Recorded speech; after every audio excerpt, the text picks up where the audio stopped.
The WWE and the UK have had a very special relationship that dates back all the way to 1989. As a kid, I was lucky in that we were one of the first people to embrace Sky TV.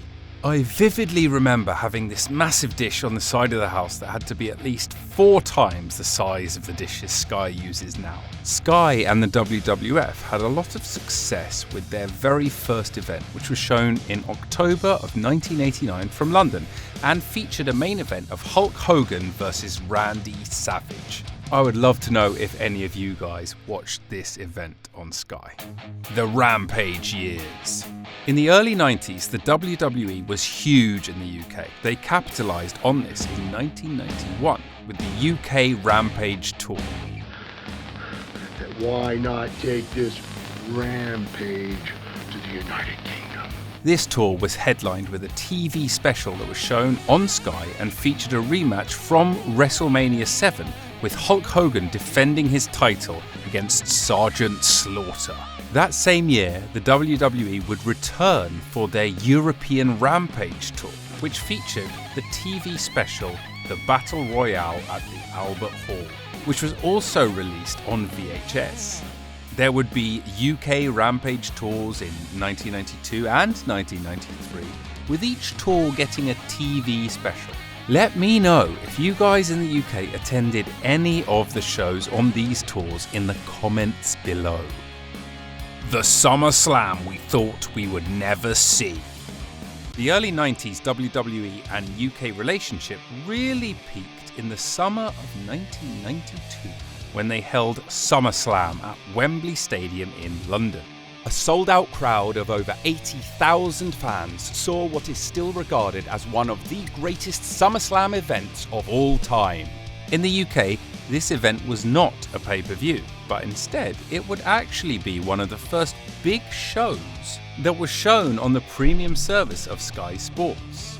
Before this, the WWF would show their pay-per-views in the UK on the Sky Movies channel. They're all coming your way on the movie channel that can't be beat, Sky Movies.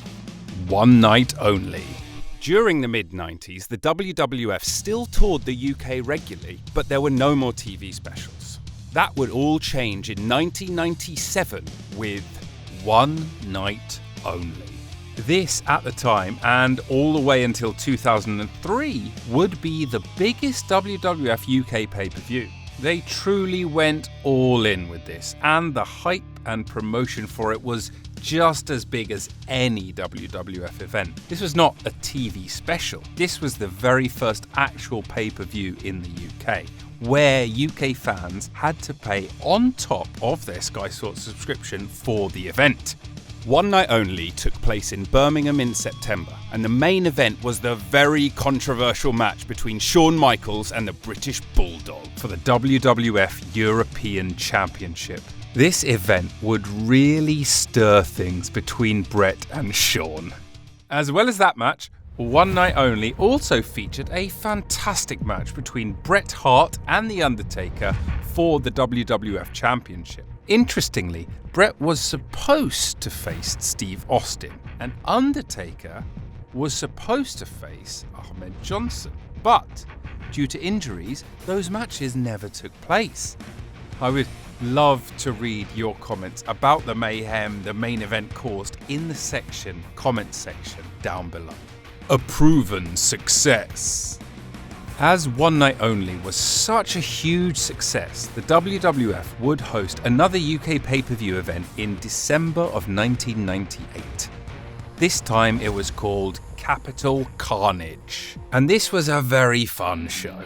It was not quite as hyped as One Night Only was on regular WWF TV, but it was still a very exciting show that featured some great matches. This event has a match for the WWF Championship between The Rock and X-Pac, and it is absolutely fantastic and a real hidden gem that is definitely worth watching.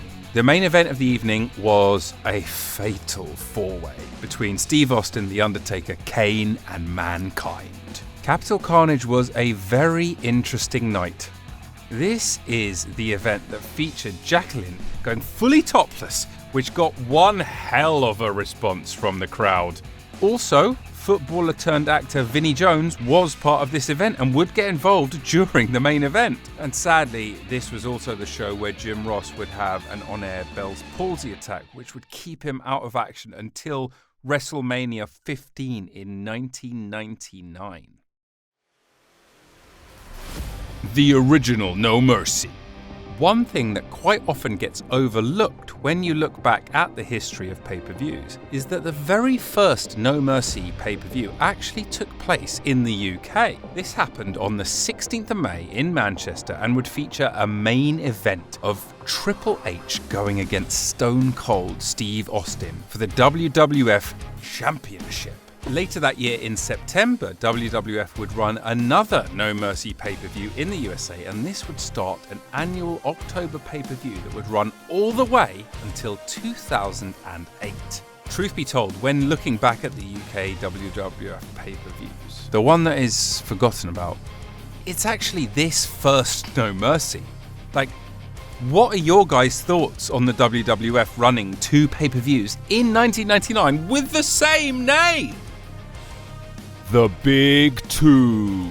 In 1999, the WWF would start the trend of running two UK pay-per-views a year. We had No Mercy in May, but then in October there would be Rebellion. And this event was headlined by a steel cage match for the WWF Championship between The Rock and Triple H. The following May, WWF held their first Insurrection pay-per-view that took place in London, and had the newly formed two-man power trip of Triple H and Steve Austin taking on The Undertaker in a handicap match. Now, this is the match where Undertaker gets a really nasty cut on one of his ears. From 1999 until 2003, the WWF would run a Rebellion and an Insurrection pay-per-view in the UK each and every year.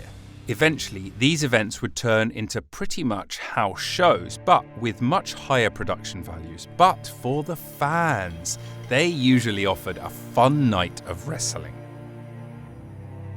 Here are a few fun bits of trivia from the Rebellion and Insurrection PPV events. At Rebellion 2001 in Manchester, the event would feature The Rock vs Stone Cold Steve Austin, which was a rematch from WrestleMania 17. This match is a lot of fun, but often gets overlooked when talking about their rivalry. Insurrection 2002 took place in London, and this event is a really important part of the history of the WWF. Not because of the main event featuring Undertaker and Triple H, but because this would be the very last pay-per-view or televised event that would be branded WWF. After this, it was time to get the F out, as the WWF became the WWE. Rebellion 2002 was a Smackdown exclusive event, and the most notable thing here was that the main event featured Brock Lesnar, along with Paul Heyman taking on Edge. This was the first time that Edge would feature in the main event of a PPV. The very last UK pay-per-view would be Insurrection 2003, which was the only UK pay-per-view to take place from Newcastle in the north of England. This event would feature a main event pitting Kevin Nash against Triple H for the World Heavyweight Championship. Nash had HBK in his corner and Triple H had Ric Flair. The video games WWF Smackdown Shut Your Mouth and WWF Smackdown Here Comes the Pain for the PlayStation 2, released in 2002 and 2003 respectively, feature the Insurrection and Rebellion arenas. From 1997 until 2003, there were 11 UK pay-per-view events, and Triple H would feature in the main event of 6 of these events. The end and a new beginning.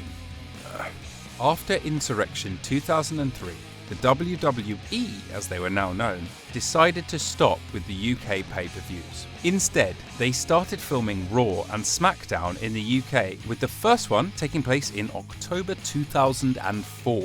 The WWE would film Raw and Smackdown in the UK twice a year, starting in 2005, in a run that would go all the way until 2019, only being stopped due to the COVID-19 pandemic.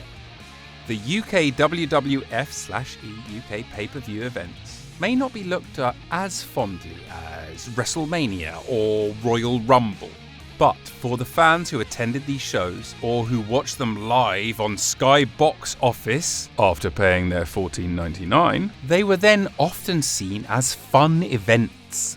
What are your thoughts on the WWF UK pay-per-view events? Let us know in the comments below, and let us know if you think the decision to stop them in favour of recording Raw and Smackdown in the UK was the right move.